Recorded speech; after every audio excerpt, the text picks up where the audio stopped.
Hello everyone and welcome back to Career Konnect channel, and we are doing a series of career interviews. We interviewed a person who is doing PhD in Germany, and in that series we have Jashwant with us here today. He's from the sustainable industry and it's a new field that I felt. Usually people we see from software industry, but he's from sustainable field and I got to know him.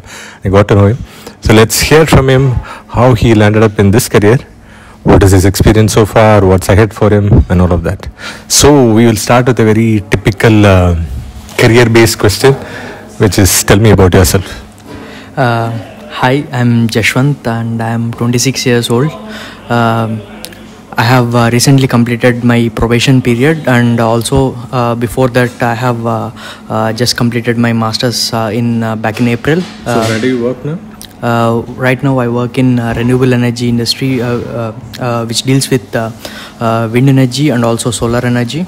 So we do the company does asset management for the wind energy companies who has wind turbines and also solar systems. So yeah, moreover it's a asset management company. So yeah. Okay, so you work as an asset manager in a wind turbine based company. Yes.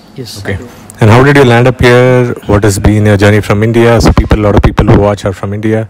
So what are you doing in India? What did you do here? And then how did you land up in this particular industry, in this particular job? So basically I have done my bachelor's in mechanical engineering, and after that I always wanted to come to Germany for doing my master's, but fortunately luckily I applied to one of the wind industry companies, which is a Danish company. It is called Vestas. So I applied to that, and luckily I got through the interviews, and I got that job. So I consider experience only as experience if I work for 2 years continuously. So okay, before we go that, I think we have jumped a lot. I think you did bachelor's in India and then you did a master's in Germany, right?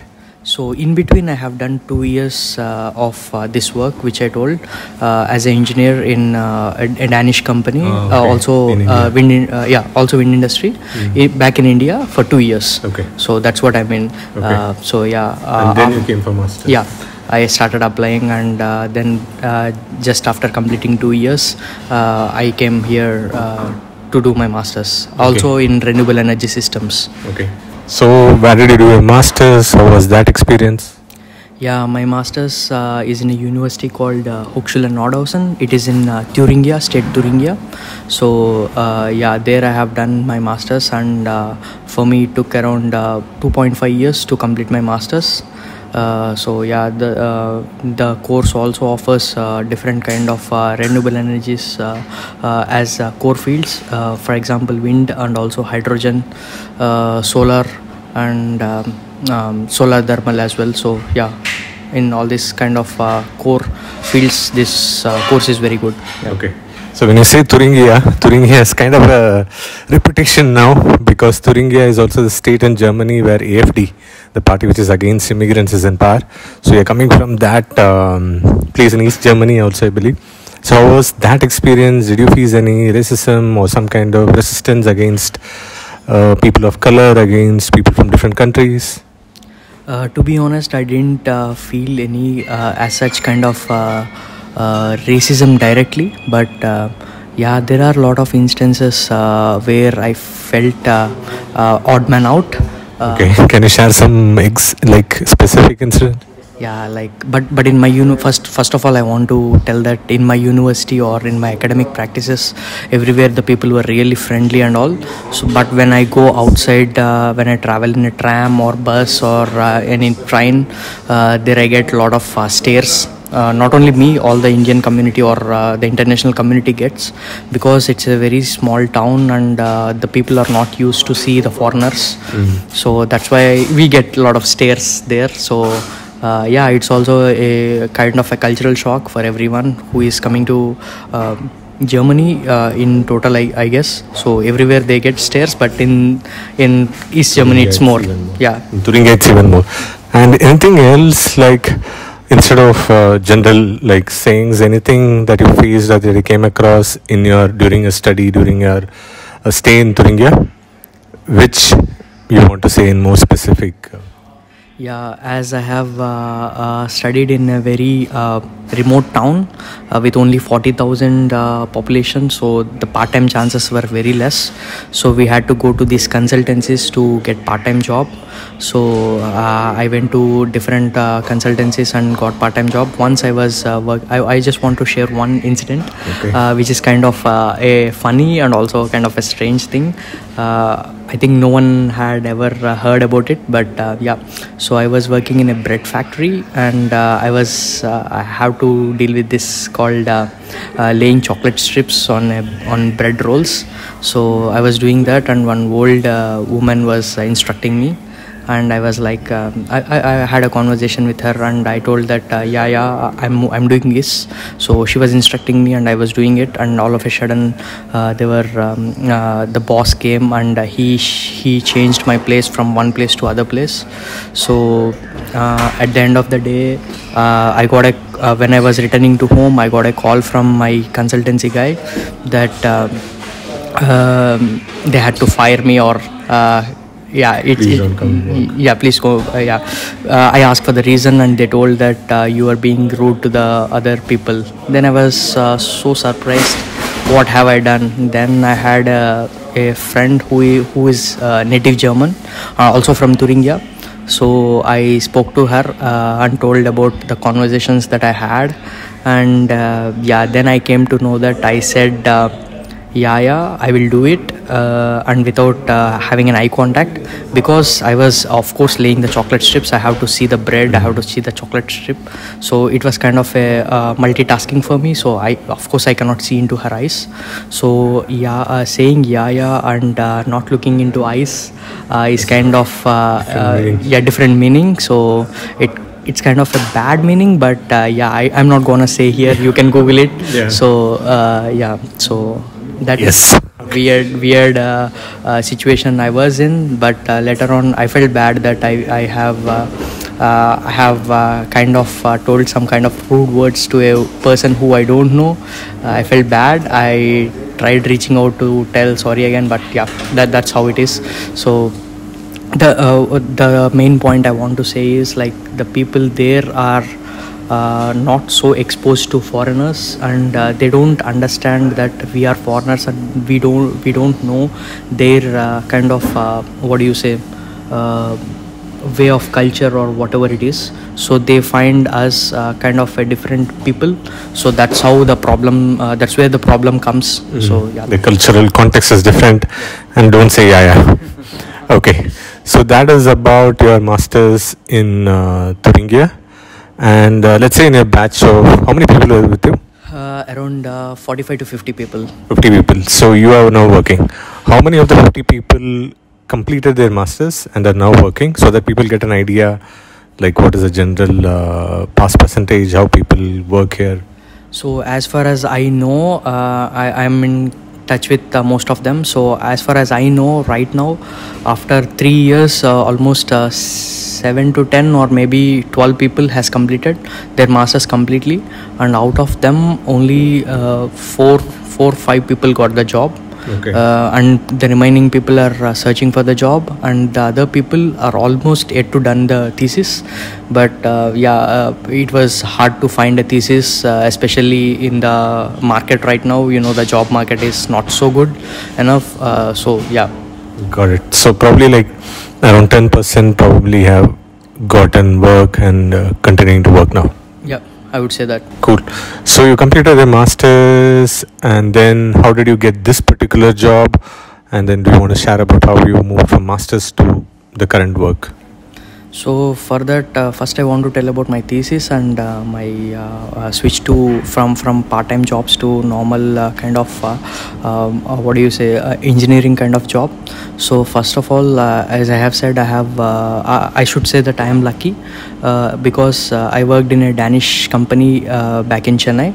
So I had a lot of contacts in the company and a nice boss. So I got in touch with the same management again, and I just used my contacts and approached them. So it is very important to approach the contacts that you have and to make more contacts. That is the main part. Networking. So I have reached out to the same company because it's kind of a pioneer in wind industry. So I reached out to them and they gave me a chance of to work as a student first of all, because I was still a student and they cannot offer me full time, and also they were very kind enough to give me a student role. I started my student role, I applied and also had interviews, and then I went into that job. Then inside the company I made more contacts, and I spoke to other heads of other departments, and then I had a chance or opportunity to do my master thesis in another department, which I feel also lucky to get in. So yeah, I have completed my thesis in a stipulated time of 6 months, because when you join, when you do thesis in a company, they'll have a contract of 6 months. So it is like you must complete in 6 months. You will have this going on in your head for 6 months, so you will be completing that. So Okay, got it. So you completed a master thesis in this creating guidelines for turbines, I'd say that, and in a short. And then how did you land on this role? Did you like apply for a lot of companies, and did you find any struggle in that, or how was the process? To be honest, I applied to quite a lot companies, not so many, but from 10 to 20 I would say, and I got 3-4 opportunities also. The main thing is like there are a lot of offers in renewable energies, especially in wind industry, but the main complication was to speak German. So as I have as I have done my B1 back in India, it was quite okay for me, but not so difficult. But at the same time, it's difficult to find a job. Okay. So, and also it is a good role where I can develop myself, and also in a good city like Berlin. So where back in Thuringia, I have experienced a different kind of society or East Germany, small town. Yeah, small town experiences, and now I want to experience the other part of Germany, the international part. Yeah, got it. So okay, so you got the job. Can you say in a few sentences what is your current title and what exactly your work entails? Because of course finding a job is one struggle, another is how do you grow in that. So what are you currently doing? What are the challenges in that? So right now I'm working as optimization asset manager in a company which does asset management. So my target is to do optimization in the turbines which are already running in their portfolio, which they do asset management, to talk to other service providing companies and get their quotations and how much they can optimize the turbines. There are a lot of factors like the turbines will be stopped for example bats or birds or whatever it is. There are a lot of aspects of it. So I usually take few aspects and go to companies where they offer solutions for this, and I do a financial calculation whether it is viable or not, and then we'll go with that project. So these are kind of my topics, which is really good actually. I get to speak to a lot of people, and which is really good for me to have communication, also to improve my network. Okay, got it. So now a question a lot of people are curious about: what do you make in this role? If you don't want to share the exact figure, you can probably say some kind of an indication or a range. What do you make in this role? So as an expat, we should have a minimum amount of salary to get so-called blue card. So I would say a little above the minimum blue card range, which is actually good for master's student. So that's actually good, I say. Okay, cool. I know we talk a lot about career, work. Let's talk something fun. What are your hobbies? What do you do for fun? Any interesting stories from that? So yeah, hobbies is like right now my hobbies since past 6 months is I got into an international community in Berlin. So there they have a WhatsApp group and they organize a lot of events every weekend. So they go for treks, hikes around the city, or they are also planning to multi-day trips like with 49 euros for 2 days or 1 day or something like that. I'm going to there, and also there are a lot of instant events. For example, last week I went to mushroom picking. Mushroom picking. I've heard of strawberry picking. I've heard of potato picking. Mushroom picking is new. Yeah, it's kind of a new thing, and I saw a lot of mushrooms, literally a lot. And there were people who are helping, telling which is poisonous, which is edible mushroom or some whatever it is. And yeah, it was really fun, and yeah. So I'm exploring things like this, and also I travel. I want to travel in this 10 years, in the next coming 10 years. That's my aim, kind of. So yeah. And about traveling, I know since I spoke to you, you shared some interesting stories about travel. You want to share some of the interesting travel experiences that you had?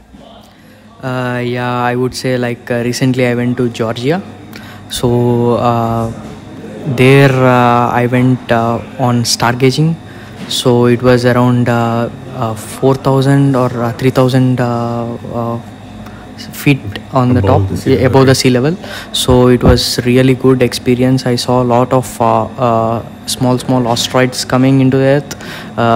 It was really the best experience that I had. What is the name of the place? It is called Tusheti. Okay. Tusheti mountain range, or Caucasian mountain range, which is all the Europeans are called Caucasians. So all the European folk that comes from that folks from range. that mountain range. Okay, Yeah. now I remember that. Okay. So yeah, that is a border between Russia and Georgia. So there, I saw a lot of stars in the sky for the first time, and Galaxies. the whole Milky Way galaxy stretch I saw, and we noticed one group of stars, and with the mobile app we saw that is some kind of galaxy, M36 galaxy or something. So which is really good experience for me. And also the tour guide took us to a small village where only 2 homes are there. Only 5 people are living, and it is just 5 kilometers away from Russia. Oh, Yeah. and so close to the dangerous country. Yeah, kind of, but not for us Indians. But yeah. Great travel experiences. Okay, one final question. So for people coming from India, watching this from India, people who want to go for masters, people who want to work in sustainable industry, one final advice, or like what would you suggest them to do? Yeah, to be honest, like I can only recommend tips for renewable energy systems or renewable energy companies. So there are a lot of jobs available in renewables. So personally I saw a lot of opportunities, but the only challenging thing is German language. I would recommend anyone seeing this video or planning to come to Germany for masters or even for a job or anything. If you are planning your career in renewables, I would say language is very important. Not higher level is recommended, but at the same time at least B1 should be there. Okay. So the companies are looking for people who are enthusiastic to learn. So in my case I don't speak C1 level or native level, but my boss, I'm fortunate enough to find such place. So where the boss is looking like whether I am enthusiastic or interested to learn or mingle with people to learn the language or not. So there are a lot of people who are welcoming such international communities who are interested in learning German. So of course they are more what do you say, they want people to speak in their language so they can convey their emotions and convey their jokes. Of course you can only get their sarcasm when you know the language. Yeah. So yeah, That's the primary advice. Learn German. Yeah, thanks Nambi for Thanks Yashwant. You know, in Germany J becomes Y. Yeah. Nambiraj and Nambirayan. Have people called you Yashwant? Yeah, people. I made a short name of me like Yash. Jesh. Okay. So people call me Jesh or something like that. I have a friend whose name is Vishnu. He's called Vishnu. Vishnu. Okay. So yeah, a lot of yeah. Okay, got it. Thank you. Thanks for taking your time and spending your valuable sharing your valuable insights with people. If there are some links that are related to sustainable industry that might be useful for people looking for work in that field, we will share in the description. And all the best and see you later. Thank you.